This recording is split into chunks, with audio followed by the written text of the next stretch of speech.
మన కష్టం. సిరమ్మ, నా పాత స్కూటీ అగ్గోకి అమ్మేద్దాం అనుకుంటున్నా, నీకేమన్నా కొనే ఉద్దేశం ఉందా? నీ డొక్కు స్కూటీ ఎవరికి కావాలే? నువ్వు ఫ్రీలు ఇస్తా అన్నా నాకేం వద్దు. అయ్యో, బండ్లకు విలువ లేకుండా పోయింది కదా.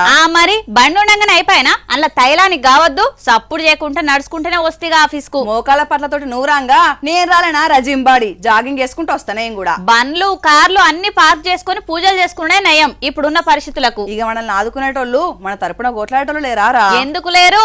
ఎర్రన్నలు ఉన్నారుగా. ఎర్రపార్టీ లీడర్లు క్యాడర్లు కన్నెరేసిండు. పెరిగిన పెట్రోల్ ధరల మీద దండగదిలిర్రు.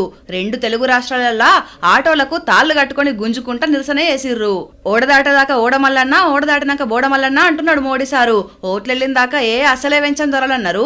గెలిచి గట్టెక్కినాక ధరల మీద ధరలు పెంచుతున్నారని పేదల తరపున కొట్లాడేందుకు కామ్రేడ్స్ రోడ్డెక్కిర్రు.